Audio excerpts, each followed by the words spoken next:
Hey guys, what's going on? Steven back again. So, Andrew Lincoln leaving might not be such a bad thing. Now, I know AMC has not confirmed anything, they've been silent this entire time.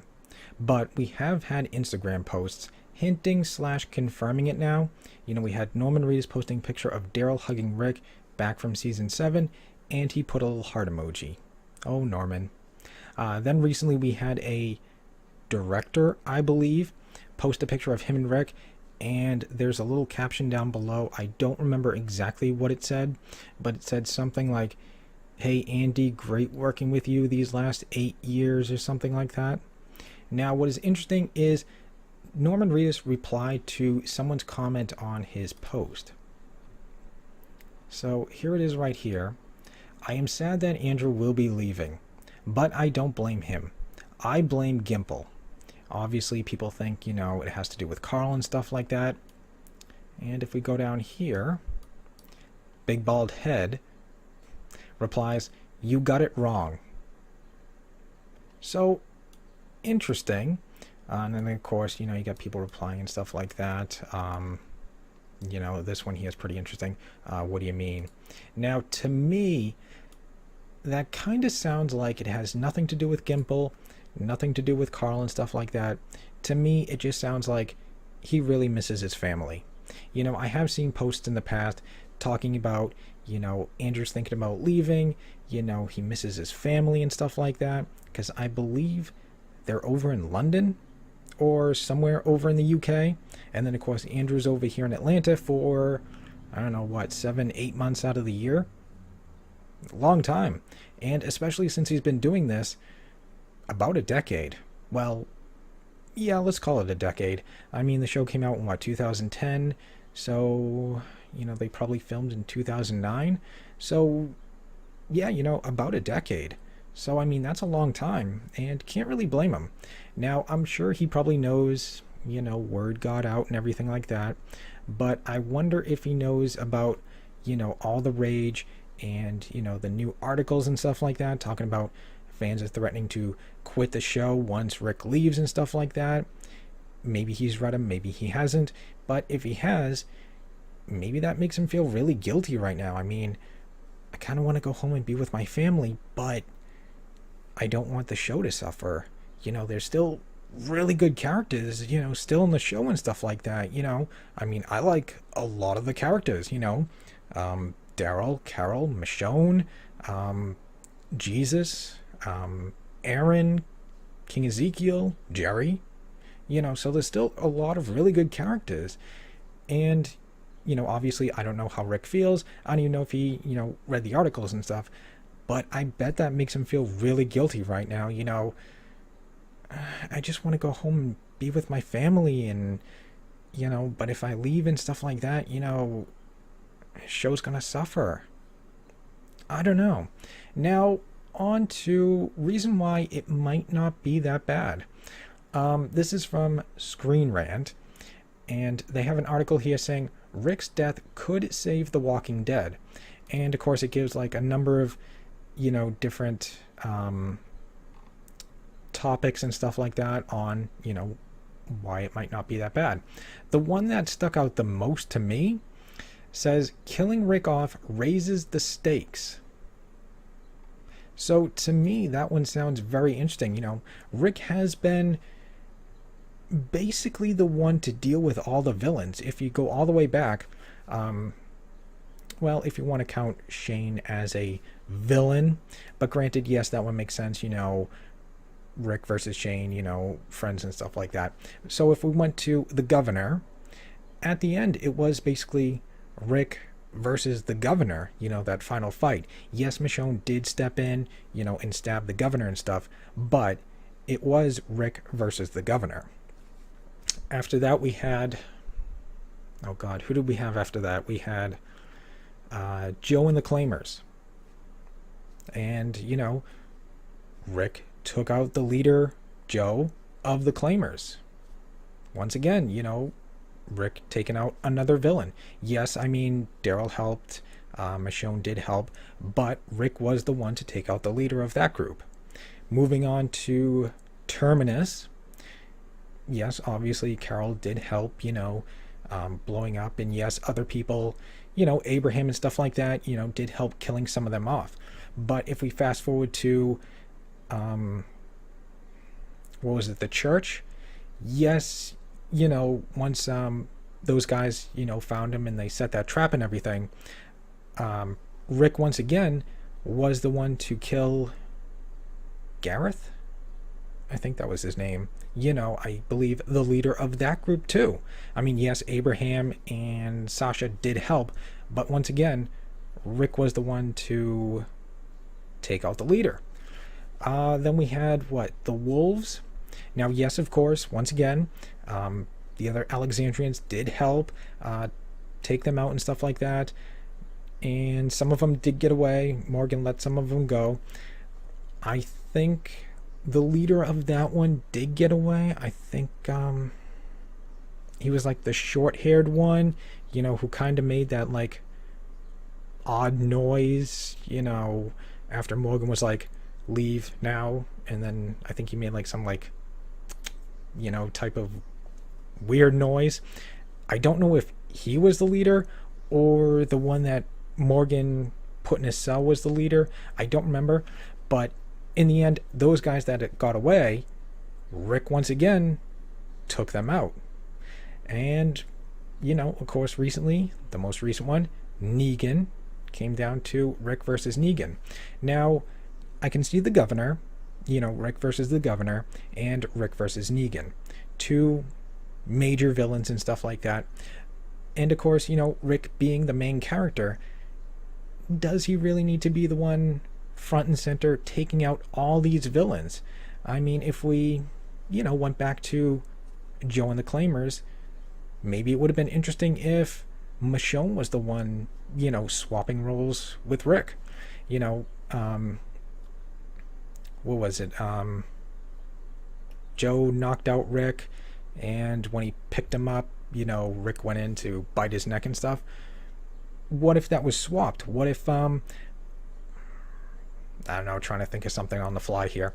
What if, he put Michonne in like a chokehold, and Michonne like pulled out a knife, a pocket knife or something like that, stabbed Joe in the leg or the balls or something, he lets her go.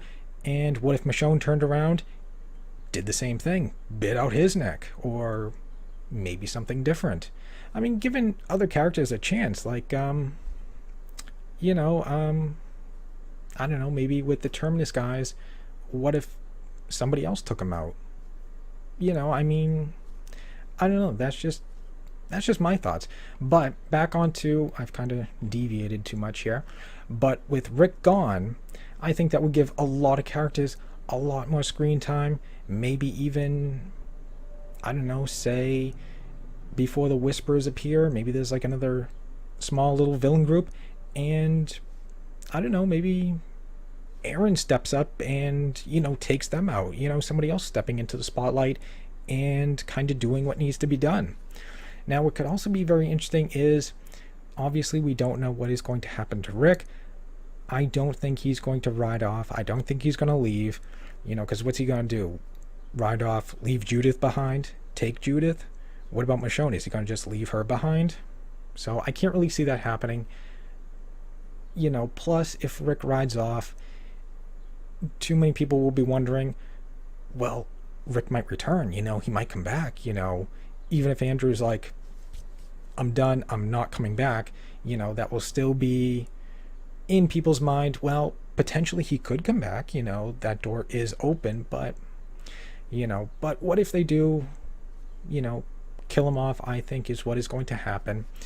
Now, once he's gone, if it's not by the Whisperers, maybe it is, maybe it isn't, but if it isn't, Daryl has to step up. He has to be the leader. Sorry, it's really hot in here, and my mouth is incredibly dry.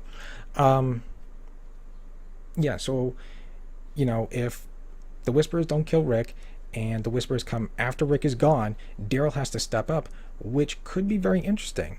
The Whisperers are a very creepy group. They wear walker skins over their bodies, over their skin, whatever. And what could be interesting is that could bring back Daryl's tracking. think about it. Here's a group of villains who blend in with walkers. Kind of hard to pick out those people. And, obviously we got Alpha, we got Beta, who Beta is basically a huge guy. I don't know if we have any information on casting on that, but whoever Beta is has to be someone who is much bigger than JDM. JDM is 6'2", so Beta's got to be at least 6'4", 6'5".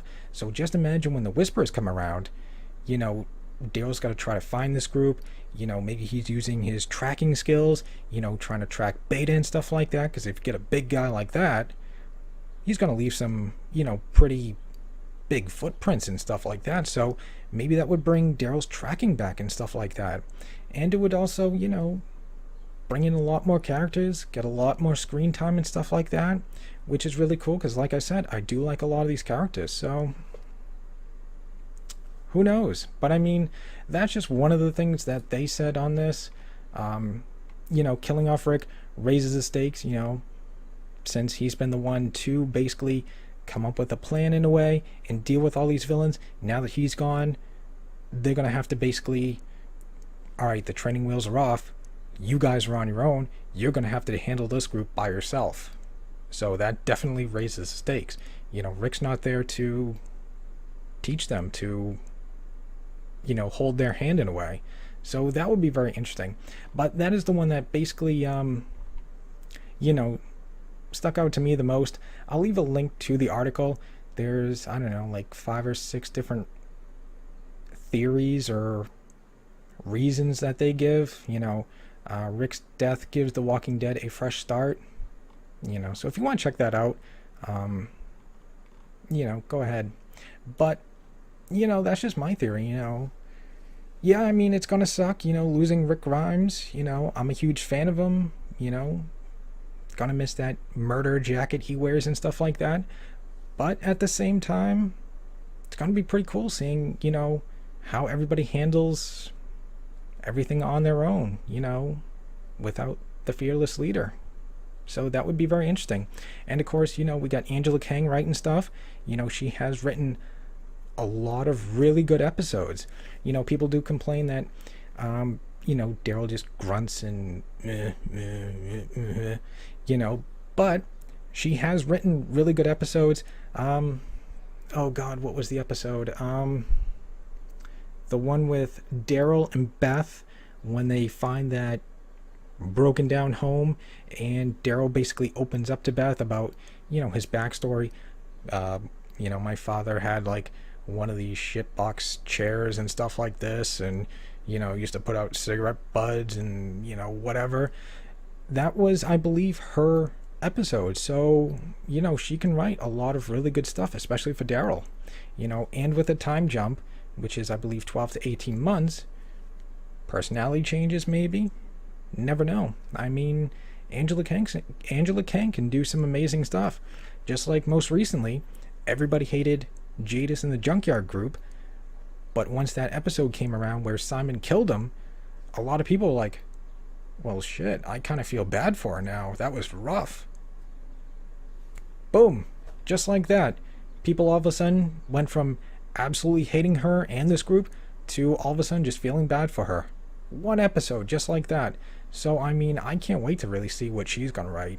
I mean, now that she has basically full control of the show, should be very interesting. But that's just my thoughts, my thoughts, theories, But who knows? I guess we'll have to wait and see. But anyways, hope you guys enjoyed this video. If you did, hit that thumbs up button. That'd be awesome. Remember, feel free to subscribe to my channel. Follow me on social media. Links are in the description box below. I do now have a Patreon page, so if you guys want to, support me, support the channel, feel free if you want. Go over there, if you'd like. And, leave me your thoughts and comments. What do you guys think? Do you think Rick leaving, is mostly due to wanting to be with his family and stuff like that? What do you think about once Rick is gone, the stakes are now raised, and how do you think they would handle the Whisperers without their fearless leader? Let me know. And of course, more videos on the way. Fear the Walking Dead is, well, at the time that I'm recording this, tomorrow. So of course I will have my reaction video up on Monday, and then the mid-season finale trailer breakdown video up on Tuesday. So definitely stick around for those videos. And other than that, just stick around. More videos are on the way, and I will see you guys next time.